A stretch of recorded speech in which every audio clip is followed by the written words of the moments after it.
My next guest has got a huge opportunity coming up here at UFC 259 on March 6th. He's going to be taking on former bantamweight champion Dominick Cruz. It is Kenney back here on the program. Casey, how's it going, man?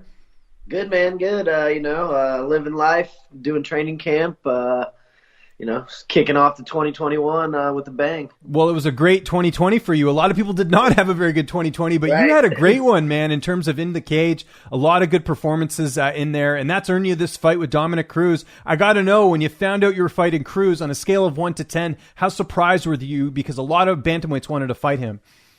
One, I was super grateful that I got the opportunity, but I was a little surprised.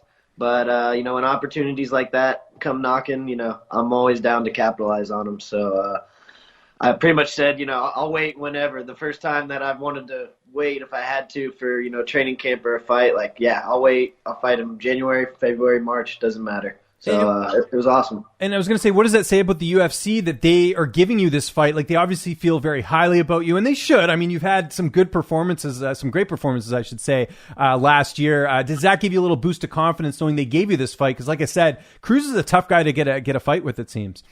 Yeah, I feel like my Fight Island stint. Actually, I signed a contract to fight December 12th. And never went down, but I did everything on my end to make it happen. So I felt like, I got a little bit of respect in the UFC world. They obviously knew I could fight, but I kind of made some good decisions in 2020, and it's paying off. So I'll take it, man. You said December 12th, so I'm assuming whoever you were supposed to fight did not want to fight you. Is that the idea? You kind of just slid that in there. I like that. Yeah. That's okay, though. Like I said, I got this fight, and then my teammate's going to get a hold of him. So, but the deal is done. The deal is done with Song Yadong. I thought it was, and he kind of backed out last minute, but no problem at all. Kyler's going to get him, and I'm going to get Cruz same night. There you go. Good timing there. How do you prepare for Dominick Cruz? Because, he's a very calculated guy, one of the best minds, I think, in the sport. How have you gone about preparation for this fight? One thing that I've always liked to do, no matter who my opponent is do what I do best. My training routine, keeping all my weapons sharp. That's first and foremost. Obviously, at this level, you got to take in the fact that, the guys are a little bit different. And, a guy like Cruz, I feel like 10 years ago, it's something that no one's ever seen before, but guys switching stances, using footwork, I've been seeing that throughout the years. So maybe nobody exactly like Cruz, but I'm going to have some guys, try to do the best Cruz impersonation that they can, but, really I'm not focused too much on that. I'm focused on, what I'm going to do. Absolutely. What did you take away the most from Cruz's performance against Henry Cejudo? Just because, I know, that was sort of his first fight in a while. So kind of gave us an indication as to where Cruz is at in his career right now. Yeah. And, it was kind of weird. They clashed heads, and then, he ate that knee coming in. But, man, a guy like Cruz, his style, not saying that he's old, but in his older years, it doesn't go as well. When you're 25 and you want to move and be a cardio machine, that's great. But in your later, in your 30s, later on in your career, that might not be the best form. So we'll see if he still kind of brings the same style. But I think he's going to be just a little bit slower than he used to be, and I'm going to capitalize on it.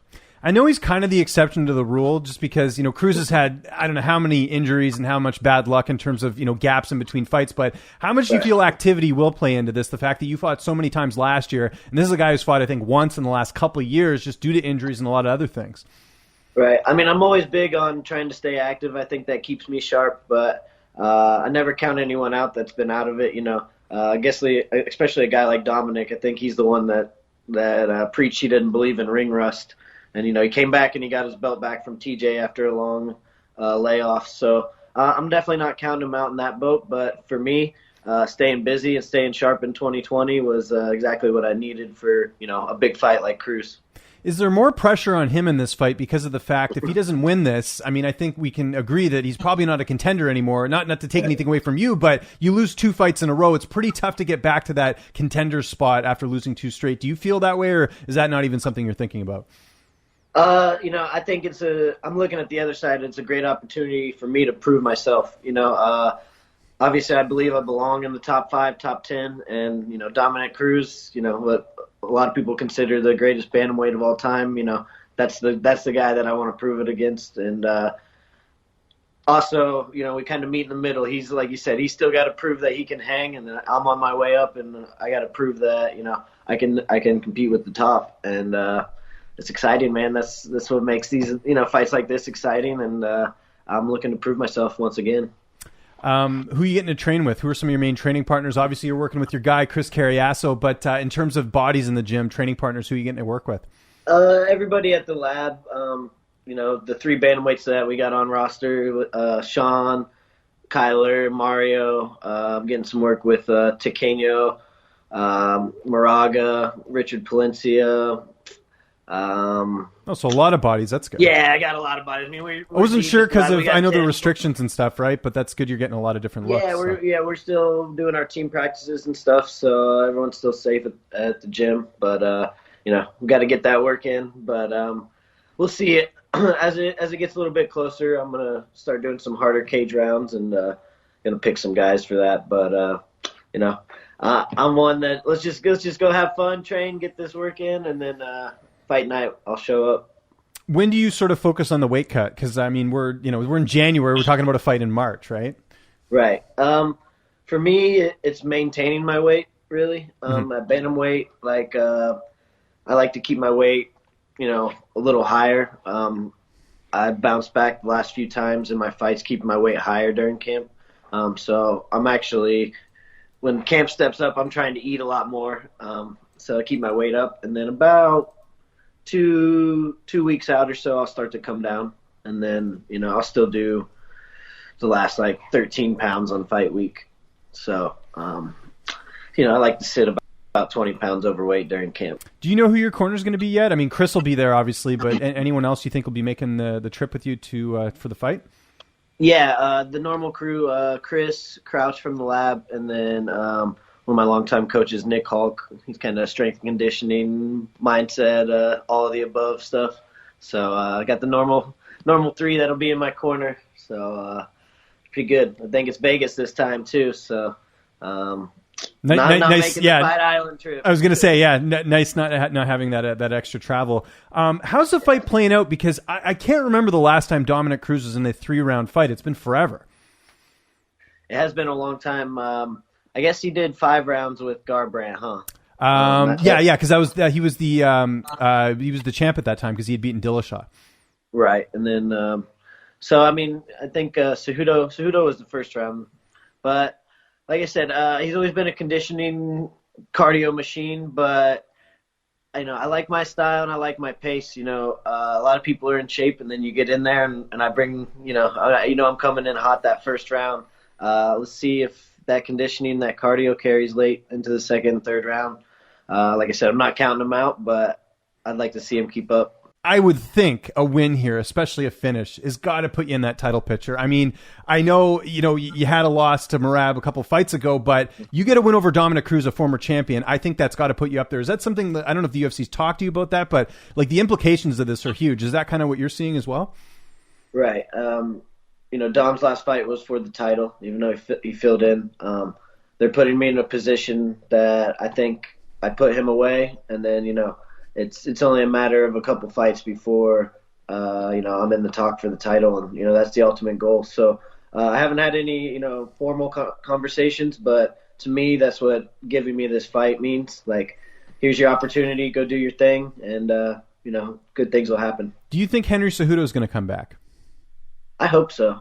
Yeah? I hope so. I think he will. I think, the retirement was all a stunt, and, I'm pretty sure part of his retirement was his girlfriend, and I don't think they're together anymore. So, I mean, he's got to come back and fight and get a new girlfriend, right? Right. No, that's interesting. You've never trained with him, right? Because I know some of your friends are over at Fight Ready now. I wasn't sure if you'd ever got to work with him. Yeah.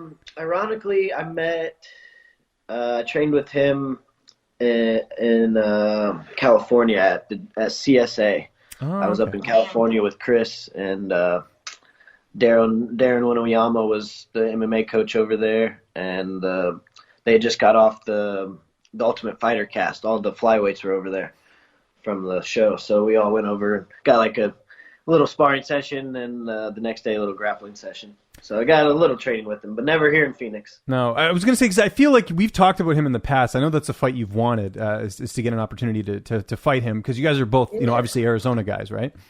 Right, and I got to get one back for Chris too. Oh, that's right. Yeah, I didn't even think of that. Beat Chris on one of his final fights. So, but I think it's a good matchup and it's a fun fight.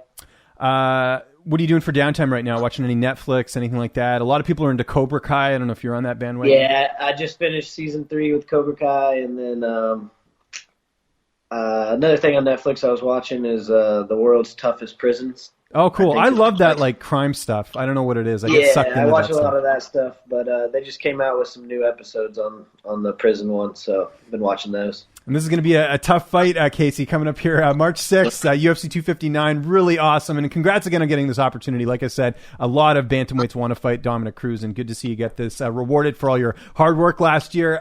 Before we go, any sponsors, any social media you want to plug? I'll give you the last word.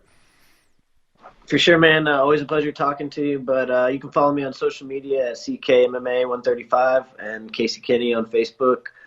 Just want to thank everybody that's a part of the team. You should know who you are by now, and tune in March 6th.